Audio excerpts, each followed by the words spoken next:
عزیزان ملت اسلامیہ،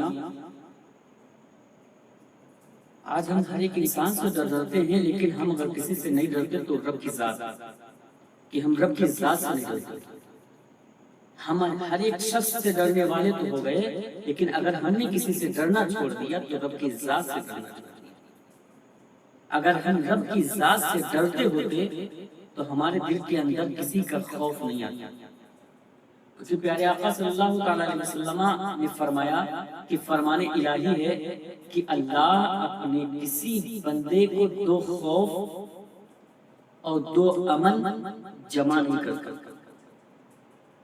یعنی جو بندہ دنیا میں رہ کر کے اللہ رب العزت سے ڈرتا ہے، اگر وہ رب کی ذات سے ڈرتا ہے، خدا کی ذات سے وہ بندہ ڈرتا ہے، تو اللہ رب العزت اسے آخرت میں بے خوف کر دے گا۔ یہ میں نہیں فرما رہا، یہ رب خود فرما رہا ہے، یہ میں نہیں کہہ رہا ہوں، یہ رب فرما رہا ہے کہ جو بندہ مجھ سے ڈرتا ہے مجھے آخرت میں بے خوف کر دوں گا۔ اور جو بندہ دنیا میں رہ کر کے اللہ سے نہیں ڈرتا، اللہ سے نہیں ڈرتا ہے، اللہ خود فرماتا ہے کہ آخرت میں اسے خوف زدہ کرنا، اس پہ عذاب نازل کرنا۔ عزیزان ملت اسلامیہ، تو ہم خدا سے ڈرنے والے ہو جائیں، اور خدا خود کلام پاک میں ارشاد فرماتا ہے فَلَا يَخَافُوهُمْ وَيَخَافُونِ إِن كُنتُم مُؤْمِنِينَ۔ اگر تم مومن ہو تو لوگوں سے نہیں، مجھ سے ڈرو۔ اللہ خود کلام پاک میں ارشاد فرما رہا ہے اگر تم مومن ہو تو لوگوں سے نہیں، مجھ سے ڈرو۔ لیکن ہم اللہ سے ڈرنے والے ہی نہیں، ہم اللہ سے ڈرتے ہی نہیں، اللہ کا خوف ہمارے دل کے اندر بستا ہی نہیں۔ اگر اللہ کا خوف ہمارے دل کے اندر ہوتا تو ہم گناہ کرنے والے نہ ہوتے۔ اگر اللہ کا خوف ہمارے دل کے اندر ہوتا تو ہم گناہوں سے توبہ کرنے والے ہوتے، لیکن آج ہم توبہ نہیں کر رہے گناہوں سے۔ عزیزان ملت اسلامیہ، آج قرآن کو ہم سن رہے، قرآن کی تلاوت کو ہم سن رہے، لیکن ایک کان سے سنتے ہیں دوسرے کان سے نکال دیتے ہیں۔ قرآن کی تلاوت ہمارے دل کے اوپر اثر ہی نہیں کرتی، قرآن کے الفاظوں کا ہمارے دل پہ کوئی اثر ہی نہیں ہو رہا۔ معاملہ کیا ہے کہ ہم نے خدا سے ڈرنا چھوڑ دیا۔ عزیزان ملت اسلامیہ، اور حضرت عمر رضی اللہ تعالیٰ کی بارگاہ میں چلتے ہیں۔ حضرت عمر رضی اللہ تعالیٰ جب قرآن مجید کی کوئی آیت سنتے تھے تو بے ہوش ہو جاتے، قرآن کی کوئی آیت سنتے تھے تو بے ہوش ہو جاتے۔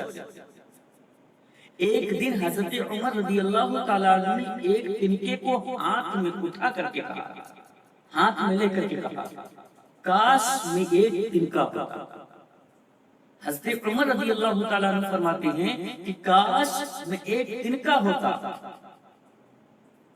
اور کوئی قابل ذکر چیز نہ ہوتا، یعنی ذکر کرنے والی میں کوئی چیز نہ ہوتا، جو چیز رب کا ذکر کرتی ہے وہ چیز میں نہ ہوتا، میں ایک تنکا ہوتا۔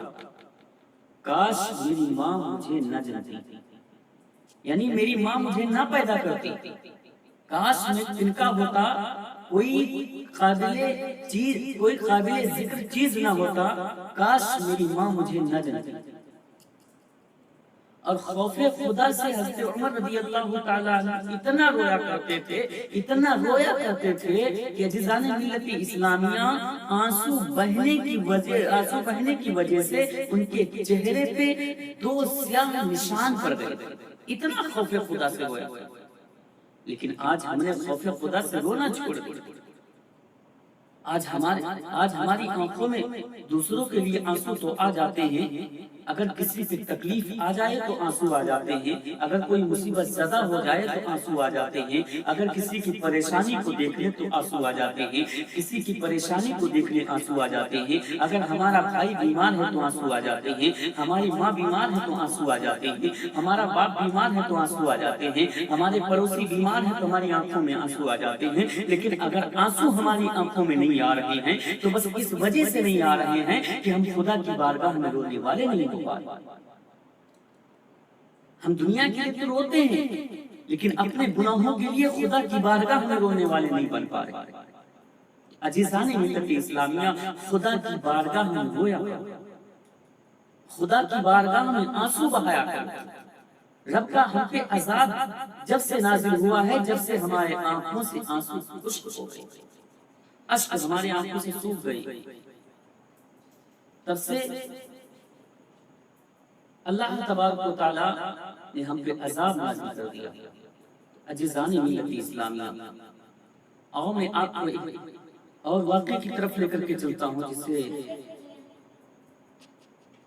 آپ کے علم کے اندر اضافہ ہو جائے گا، جس سے آپ کے علم میں اضافہ ہو جائے گا، آپ کے خوف زدہ دل میں اور خوف بس جائے گا۔ عزیزان ملت اسلامیہ، آپ کی آنکھوں میں اشک آ جائیں گے، آنسو آ جائیں گے۔ میدان قیامت میں ایک شخص کو لایا جائے گا، میدان قیامت میں ایک شخص کو لایا جائے گا اور اس کے اعمال تولے جائیں گے، اسے میزان عمل پہ کھڑا کر کے اس کے اعمال کو تولا جائے گا، لیکن اس کا برائیوں کا پلہ بھاری ہو جائے گا۔ عزیزان ملت اسلامیہ، اس کا برائیوں کا پلہ بھاری ہو جائے گا، جس پلے میں برائیاں ہوں گی وہ پلہ بھاری ہو جائے گا۔ حکم ہوگا اسے جہنم کے اندر لے کر کے جاؤ، اسے جہنم میں لے کر کے جاؤ، اسے جہنم میں لے جانے کا حکم دے دیا جائے گا۔ عزیزان ملت اسلامیہ، اس کی پلک کا ایک بات کر کر کے رب کی بارگاہ میں عرض کرنا شروع کرے گا، رب کی بارگاہ میں عرض کرے گا، یا اللہ تبارک و تعالیٰ، تیرے حبیب صلی اللہ تعالیٰ علیہ وسلم کا فرمان ہے، میں نے ایک فرمان ہے، میں نے ان کے فرمان کو سنا ہے، میں نے ان کے فرمان کو دیکھا ہے۔ پیارے آقا صلی اللہ تعالیٰ علیہ وسلم فرماتے ہیں کہ جو بندہ خدا کی یاد میں، خدا کے خوف میں روتا ہے، جو خدا کے خوف میں رویا کرتا ہے، اللہ تبارک و تعالیٰ اس پہ جہنم کی آگ حرام کر دیتا ہے۔